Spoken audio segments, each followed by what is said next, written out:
Hi, എല്ലാവർക്കും പുതിയൊരു വീഡിയോയിലേക്ക് സ്വാഗതം. മീനുവും നാരായണനും കൂടെ കടയിലേക്ക് പോകുന്നതിന് മുന്നേ സൂപ്പർ മാർക്കറ്റിൽ സാധനങ്ങൾ മേടിക്കാൻ കയറിയേക്കാണ്. നാരായണൻ മനസ്സിൽ ചിന്തിക്കുന്നുണ്ട്, ഇത് തന്നെ പറ്റിയ സമയം, എൻ്റെ മനസ്സ് മീനുവിൻ്റെ മുന്നിൽ തുറക്കണം. നാരായണൻ ഓരോന്ന് പറയാൻ ശ്രമിക്കുമ്പോഴത്തേക്കും മീനു ആ സാധനം എടുക്ക്, ഈ സാധനം എടുക്കുന്ന് പറഞ്ഞ് അതങ്ങ് മാറ്റിവിടും. നാരായണന് പറയാൻ പറ്റുന്നില്ല. ഈ സമയം മീനുവിൻ്റെ വീട്ടിലേക്ക് ഭക്ഷ്യ സുരക്ഷാ വകുപ്പിൽ നിന്ന് കുറച്ച് ആൾക്കാർ വരുന്നുണ്ട്. റെയ്ഡിനാണ് അവർ വരുന്നത്.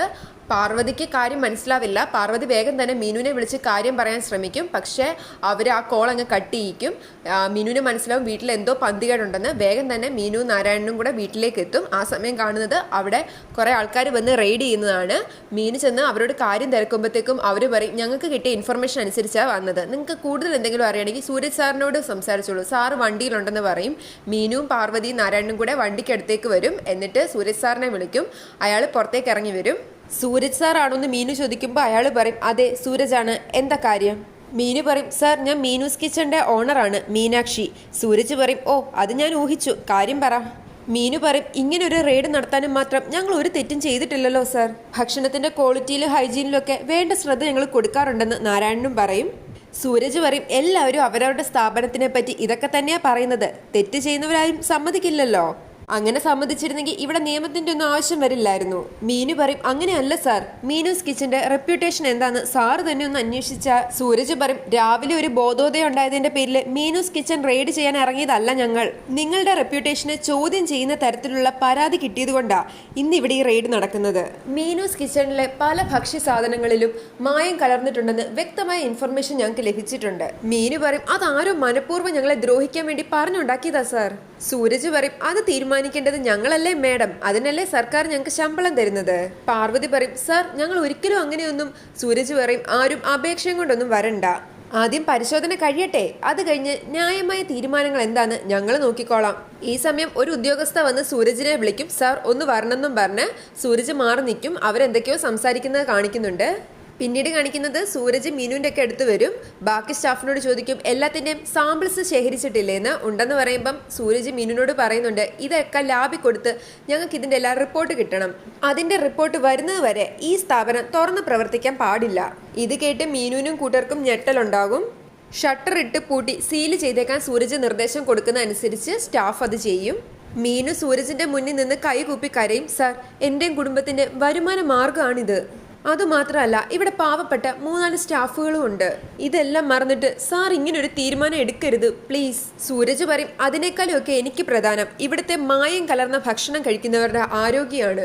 അയൽക്കാരെല്ലാം ചുറ്റും കൂടുന്നുണ്ട്. സൂരജ് ചോദിക്കും, ഇതേ പേരിൽ നിങ്ങൾക്കൊരു ഫുഡ് ട്രക്ക് കൂടിയില്ലേ? ഉണ്ടെന്ന് മീനു പറയുമ്പോൾ സൂരജ് പറയും, കാര്യങ്ങൾക്കൊക്കെ ഒരു തീരുമാനം ആവുന്നത് വരെ അതും കൂടി അങ്ങ് നിർത്തിയേക്ക്.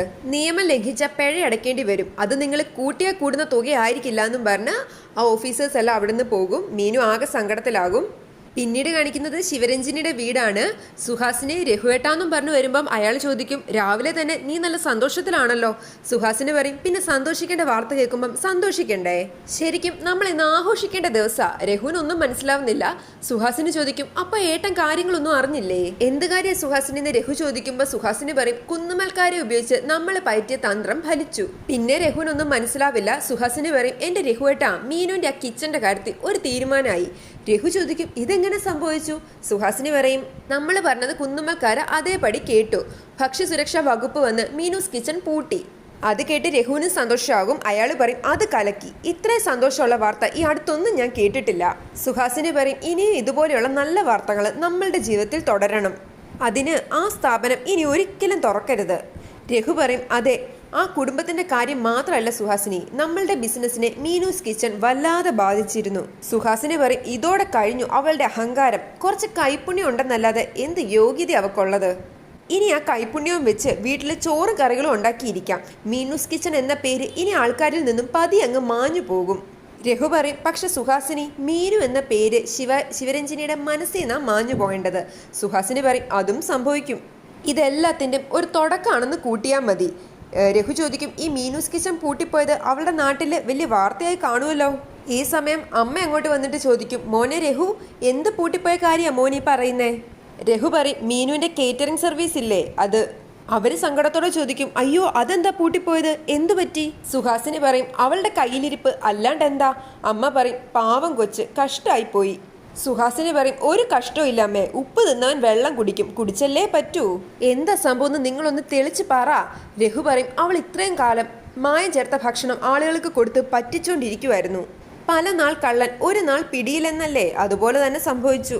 അമ്മ പറയും, അയ്യോ എനിക്കതൊന്നും അങ്ങോട്ട് വിശ്വസിക്കാൻ പറ്റുന്നില്ല, ആ കൊച്ച് അങ്ങനെയൊന്നും ചെയ്യില്ല. സുഹാസിനി ചോദിക്കും, ഇങ്ങനെ അവളെ കണ്ണടച്ച് വിശ്വസിക്കാൻ അവൾ അമ്മയുടെ ആരെങ്കിലും ആണോ?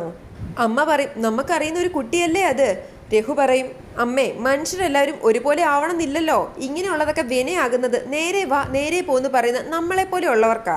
അമ്മ പറയുന്നുണ്ട്, അവൾ അങ്ങനെയൊന്നും ചെയ്യുമെന്ന് എനിക്ക് തോന്നുന്നില്ല, അതൊരു പാവം കുട്ടിയാ. ആ കൊച്ചിപ്പം ഒത്തിരി വിഷമിക്കുന്നുണ്ടാവും. ഒരു സഹായത്തിന് ശിവരഞ്ജിനെ ഇവിടെ ഇല്ലാതെ പോയി. സുഹാസിനി പറയും, ആ ഇല്ലാതെ പോയത് നന്നായെന്നേ ഞാൻ പറയൂ. ഇതുപോലെയുള്ള കേസിലെല്ലാം ചെന്ന് വീണ് തല വെക്കുന്നത് നമ്മ കൂടി നാണക്കേടാ. രഘു പറയും, ഭക്ഷ്യസുരക്ഷാ വകുപ്പിൽ നിന്ന് ഇത്രയും വലിയൊരു ആക്ഷൻ എടുക്കണമെങ്കിൽ അതിലെന്തെങ്കിലും കഴമ്പില്ലാതെ ഇരിക്കില്ലല്ലോ അമ്മേ. അമ്മ എന്താ അതൊന്നും ചിന്തിക്കാത്തത്? സുഹാസിനി പറയും, അമ്മേ കൃത്യമായ തെളിവുകളില്ലാതെ അവരിതൊന്നും ചെയ്യില്ല, ഗവൺമെന്റ് തലത്തിലുള്ള കാര്യങ്ങളല്ലേ. തെറ്റ് ചെയ്തവർ അനുഭവിക്കട്ടെ, സഹതപിക്കാൻ പോയിട്ട് എന്താ കാര്യം? അമ്മ പോയി അമ്മയുടെ പണി നോക്ക്. അവരൊന്നും മിണ്ടാതെ പോകും. പിന്നീട് കാണിക്കുന്നത് മീനുവിന്റെ വീടാണ്. മീനു വിഷമിച്ചിരിക്കുമ്പോൾ നാരായണൻ വന്നിട്ട് പറയും, മീനു താനും കൂടി ഇങ്ങനെ തളർന്ന എന്താവും ഈ വീടിന്റെ അവസ്ഥ? അമ്മ ഇപ്പം ആകെ തകർന്നിരിക്കുക. ആ അമ്മയെ ആശ്വസിപ്പിക്കേണ്ട ആളാ മീനു. മീനു ചോദിക്കും, ഒരു തെറ്റും ചെയ്യാത്ത നമ്മളെ എന്തിനാ നാരായണ അവരിങ്ങനെ ക്രൂശിക്കുന്നത്? ഒരു കലർപ്പും മായോ ഇല്ലാത്ത ഭക്ഷണമല്ലേ നമ്മൾ ഇത്രയും കാലം വിളമ്പിയത്, പിന്നെങ്ങനെയാ അവർക്ക് ഇങ്ങനൊരു സംശയം തോന്നിയത്? ഇന്ന് റെയ്ഡ് ചെയ്യാൻ വന്ന ഉദ്യോഗസ്ഥര് മുൻകൂട്ടി തയ്യാറാക്കിയ ഏതോ തിരക്കഥ അനുസരിച്ചാ ചെയ്യുന്നതെന്നാ എനിക്ക് തോന്നിയത്. അവരൊക്കെ അത്ര സത്യസന്ധരും നല്ലവരുമാണെന്ന് എനിക്ക് തോന്നുന്നില്ല നാരായണ. മറ്റാരുടെയോ കൈകളിലെ കളിപ്പാവ പോലെയാണ് അവർ പെരുമാറിയത്. ഇതിന് പിന്നിലെ ഏതോ വലിയ ശക്തികൾ തന്നെയാ, അതെനിക്ക് ഉറപ്പാ. നാരായണൻ ചോദിക്കും, മീനുവിന് ആരെങ്കിലും സംശയമുണ്ടോ? ആ ഉദ്യോഗസ്ഥരെ ഇങ്ങോട്ട് അയച്ചത് ആരായിരിക്കും? ചിലപ്പോ ഉദ്യോഗസ്ഥരുടെ കളികളാകാനും വഴിയുണ്ട്.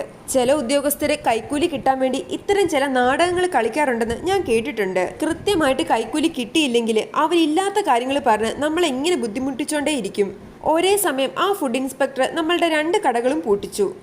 അപ്പം എന്തായിരിക്കും അതിൻ്റെ അർത്ഥം? നമ്മളെ പ്രതിസന്ധിയിലാക്കി ന്യായമായ ഒരു കൈക്കൂലി വാങ്ങിക്കുക, അത് തന്നെയാ അയാളുടെ ഉദ്ദേശം. എല്ലാം കേട്ടിട്ട് മീനു പറയും, എനിക്കൊന്നും അറിയില്ല നാരായണ, ഞാൻ കുറച്ചു നേരം ഒറ്റയ്ക്കിരിക്കട്ടെ, അല്ലെങ്കിൽ ഞാൻ ആകെ തളർന്നു പോകും. മീനു അവിടുന്ന് എഴുന്നേറ്റ് പോകുമ്പോൾ നാരായണൻ ആലോചനയോടെ ഇരിക്കുന്ന കാണിച്ചുകൊണ്ടാണ് ഇന്നത്തെ എപ്പിസോഡ് അവസാനിക്കുന്നത്.